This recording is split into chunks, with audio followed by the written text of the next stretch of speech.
요한의 제자들과 바리새인들이 금식하고 있는지라. 사람들이 예수께 와서 말하되 요한의 제자들과 바리새인의 제자들은 금식하는데 어찌하여 당신의 제자들은 금식하지 아니하나이까?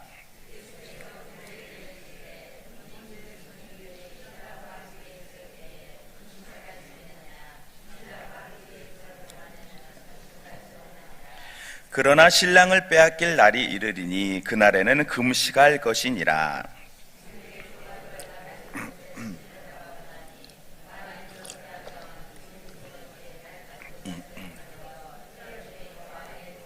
우리 합독하시겠습니다. 새 포도주를 낡은 가죽 부대에 넣는 죄가 만일 그렇게 하면 새 포도주가 부대를 터뜨려 부대를 버리게 되리라. 오직 새 포도주는 새 부대에 넣느니라 하시니라. 아멘.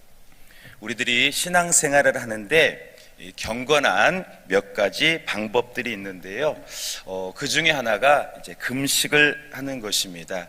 이 금식이라는 것은 필수는 아닙니다. 그런데 내가 중요하고 또 급한 간절한 기도가 있을 때 혹은 회개할 것이 있을 때 금식을 하게 되면은 선한 또 많은 유익을 누릴 수가 있습니다. 왜냐하면 육신의 절제를 통해서 내 마음이, 내 중심이 주님께로 가까이 갈 수 있기 때문입니다. 그래서 육신은 좀 피곤하고 힘들 수 있지만 우리의 마음 눈이 밝아지고 우리의 영이 깨끗해지며 주님께로만 향하게 되는 것이죠. 그래서 구약시대의 많은 믿음의 사람들은요, 어려울 때, 다급할 때, 괴로울 때 또 금식하고 간절히 기도했다더라라는 기록을 우리들이 찾아볼 수가 있는 것입니다. 우리가 잘 아는 그 요나서 같은 경우를 보면 요나가 회개의 그 말씀을 선포했더니 그들이 이제 어떻게 했습니까? 이제 왕이 모든 신하들에게 명령해서 너희들 짐승까지도 음식을 끊고 다 함께 기도하자라고 온 성읍에 금식을 선포했더니 하나님께서 그들의 기도를 들으시고 그들을 용서하시고 그 땅을 은혜 베푸셨음을 우리들이 잘 알고 있습니다. 그래서 저와 여러분들이 다급할 때 또는 간절한 소원이 있을 때 금식한다라는 것은 유익을 누릴 수 있는 좋은 방법일 수가 있습니다. 왜냐하면 간절히 우리 주님께로 향하는 하나의 중요한 경건의 방법이 될 수 있기 때문인 것입니다.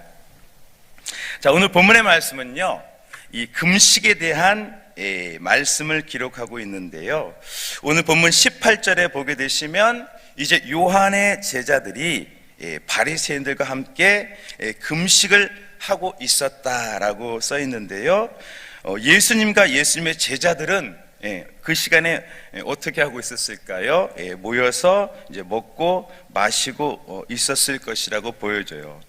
그래서 그들이 보기에는 예수님과 그 제자들의 모습이 이해가 되지 않았던 것이었습니다. 경건한 유대인들은 다 절기와 습관을 쫓아서 계속 금식하고 절제하고 눈물을 흘리고 기도하는데 예수님과 제자들은 모여서 먹고 마시고 즐거워하니까 그들이 보기에는 이해가 되지 않고 황당했다는 거예요. 그래서 오늘 예수님과 예수님의 제자들에게 왜 이렇게 경건한 금식은 안 하고 당신들 이렇게 모여서 먹고 마십니까? 경건하게 금식하는 것이 맞는 것이 아니겠습니까? 라고 이제 묻게 되어졌다라는 것이에요. 여러분, 우리가 생각하는 경건의 모습은 어떠해야 될까요? 물론 우리들의 모임 교회는요, 엄숙함도 필요하고 거룩한 모습도 필요합니다. 우리들이 세상의 모습 그대로 무절제하고 절제도 없고 막 뛰고 놀고 질서도 없이 있으면 안 되겠죠. 그러나 우리의 경건에는요, 기쁨도 있고 위로도 있고 또 소망도 있습니다. 마치 평안한 가정처럼 우리 신앙에는 기쁨의 요소가 있고 때로는 또 잔치처럼 행복한 웃음도 있습니다. 무조건 회개만 무조건 하고 무조건 절제만 하는 것은 아닙니다. 때로는 교제하고 또 웃고 또 즐기는 것이 우리 주님의 뜻인 것입니다. 예전에 그 한국 교회에 초기에 교회에 이제 드럼을 놓느냐 마느냐 이걸 가지고 이렇게 다투는 일도 있었다라고 저는 들었습니다.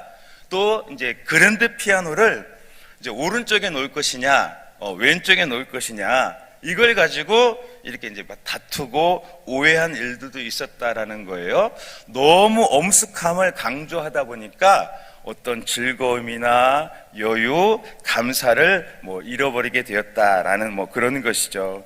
그래서 저와 여러분들은 우리가 주님 주신 위로와 또 기쁨 속에서 때로는 어려움도 있고 때로는 회개와 경건한 시간도 필요하지만 구원의 기쁨 잊지 않는 저 여러분 되시기를 소망합니다. 어떤 부모도 자녀들이 낙심하거나 또 실망하는 것을 원하지 않을 것이에요. 그래서 히브리서 말씀에 보면 너희들 낙심하지도 말고 또 말씀을 가벼이 여기지도 말라고 했어요. 우리들이 구원의 확신 속에서 찬송하며 주님 쫓아가면은 복이 될 줄로 믿습니다.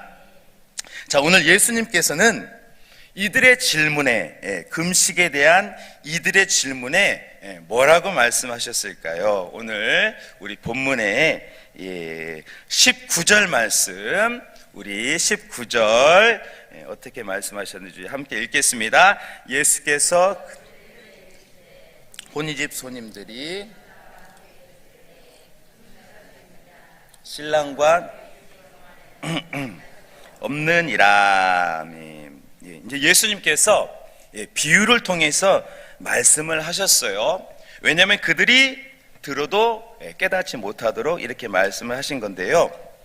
무엇이라고 말씀하셨습니까? 혼인집 손님들이 지금 신랑과 함께 있는데 왜 금식하겠느냐? 신랑과 함께 있을 동안에는 금식할 수 없다라고 말씀하셨습니다. 즉 왕이신, 만왕의 왕이요 구주가 되신 우리 독생자 예수님께서 오셨기 때문에 이제는 잔치하고 또 감사하고 주님과 교제할 때니까 지금 이 시간에는 금식할 때가 아니다. 금식할 필요가 없다. 오히려 감사하고 기뻐하는 것이 하나님의 뜻이다라고 말씀을 한 것입니다. 여러분, 우리가 선물을 받을 때 우는 사람은 없죠. 행복하고 즐거울 것입니다. 마치 이처럼 하나님께서 우리에게 예수님을 보내주셨기 때문에 우리는 더 이상 율법의 어떤 형식과 의무감 또 의를 위해서 금식할 필요가 없다라고 지금 말씀하신 거예요. 왜냐하면 예수님이 오신 것은 우리에게 구원의 은혜를 드러내려고 오셨기 때문인 것입니다. 어떤 사람도 예수님께 나아가고 예수님을 의지하고 예배하면 그 자체로 이미 우리 주님께서 우리에게 구원의 길로 인도하고 계시는 것이에요. 그렇기 때문에 율법을 좇아서 의무감으로 또 경건함의 이유로 금식할 이유가 그때는 없었던 것입니다. 느헤미야서에 보게 되면 이제 이스라엘 백성들이 포로 생활 이후에 어렵게 성벽을 건축하게 되었습니다. 그리고 하나님께 예배 드리게 되어졌습니다. 학사 에스라가 율법의 말씀을 선포하게 되고 그들로 깨닫게 해 주었습니다. 그때 이스라엘 백성들이 성벽을 건축하고 예배를 드리는데 어떻게 했을까요? 온 백성이 엉엉 울기 시작했습니다. 분명 좋은 날이고 축제의 날인데 이 율법의 말씀을 들으니까 이스라엘 백성들이 선한 일을 하고도 오히려 마음이 이제 슬프고 이제 애통하게 되어졌다라는 거예요. 과거 선조들이 하나님의 말씀대로 살지 못했고 자신들의 부족함을 보면서 눈물을 흘렸던 거예요. 그런데 이제 에스라가 뭐라고 그들에게 말했을까요? 우리 느헤미야 8장 9절에 보시면 백성이 율법의 말씀을 듣고 다우는지라 총독 느헤미야와 제사장 겸 학사 에스라와 백성을 가르치는 레위 사람들이 모든 백성에게 이르기를 오늘은 너희 하나님 여호와의 성일이니 슬퍼하지 말며 울지 말라라고 말씀하셨고요. 여호와로 인하여 기뻐하는 것이 너희의 힘이니라 라고 이어서 말씀했어요. 현실은 어렵고 또 과거를 보면 낙심되고 슬플 일들이 많이 있었지만 이제 너희들 하나님 함께 하시고 지금 너희 눈앞에 성벽이 건축되어 있지 않았냐, 오늘은 기쁜 날이니까 즐거워하고 마셔라 라고 그렇게 크게 위로하시고 말씀해 주셨습니다. 우리 그리스도인의 눈물은요, 주님이 멀리 계실 때, 아니 내가 주님을 멀리 할 때 울며 금식하는 것입니다. 그 이후에는 항상 구원의 노래로 살면 힘이 되고 능력이 될 줄로 믿습니다. 자, 그런데 오늘 예수님께서는 금식할 순간이 있다라고 더불어 말씀하셨어요. 언제 절제하고 금식해야 된다라고 우리 예수님께서 오늘 말씀하셨을까요? 우리 20절, 본문의 20절 우리 함께 읽겠습니다.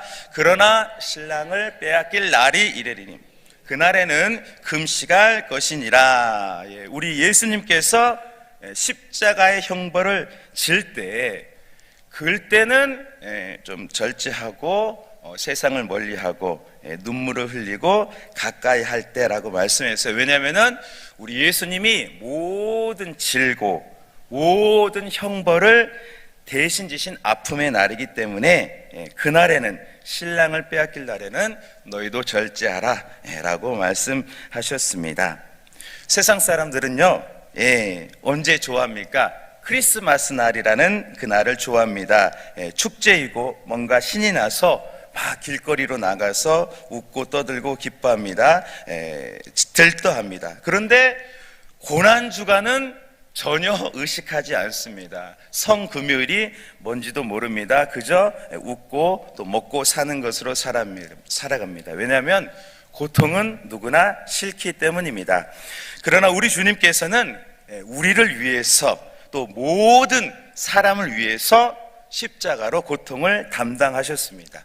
그래서 우리 믿음의 사람들은 이 사순절이 오면 조금 더 절제하고 금식을 못할지라도 더 주님께로 나아가게 되는 것입니다.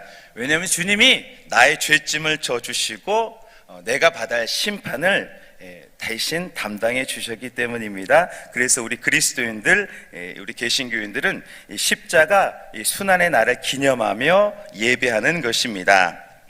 바리새인과 서기관들, 또 율법의 옛 사람들은 우리 주님을 알아보지 못하고 늘 율법을 어긴다 하며 주님을 비방했습니다. 참남하다고 하고 우리 죄인을 구원하시기 오신 예수님을 대해서 힐난했습니다. 그러나 우리 예수님은 끝까지 자기 짐을 지시고 십자가로 대속을 완성해 주셨습니다. 우리가 질 수 없는 모든 죄짐을 우리 예수님께서 십자가로 담당해 주셨어요.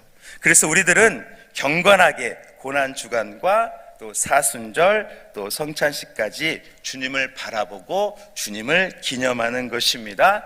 그리고 그 이외에는 감사하고 기뻐하고 소망을 붙잡고 담대하게 살아가는 것입니다. 오늘 예수님께서는 새 포도주는 새 부대에 담으라고 말씀을 하셨어요. 우리 본문에 22절, 우리 함께 읽겠습니다. 새 포도주를 낡은 가죽 부대에 넣는 자가 없나니 만일 그렇게 하면 새 포도주가 부대를 터뜨려 포도주와 부대를 버리게 되리라. 오직 새 포도주는 새 부대에 넣느니라 하시니라. 우리 주님께서 저와 여러분들에게 새 날을 허락해 주셨습니다. 우리 예수님께서 오셔서 우리도, 역사도, 인류도 다 변하게 되었어요. 더 이상 내가 죄짐을 지고 가는 것이 아니라 우리 예수님으로 말미암아 은혜로 우리는 생명의 왕 노릇하는 자로 세워지게 되었습니다. 세상도 권세도 어떤 영도 이제 우리 그리스도인을 대적하거나 비방할 수가 없습니다. 왜냐하면 예수님께서 새 시대, 새 술과 포도주를 허락해 주셨기 때문입니다. 그래서 우리들은 율법이나 상식에 매이지 않습니다. 주님과 동행함으로 감사하며 살아가면 되는 것입니다. 오늘 제자들이 금식하지 않고 예수님을 가까이 하고 예수님께 배웠던 것처럼 우리들도 주님과 함께 먹고 마시고 동행하는 저와 여러분 되시기를 소망합니다.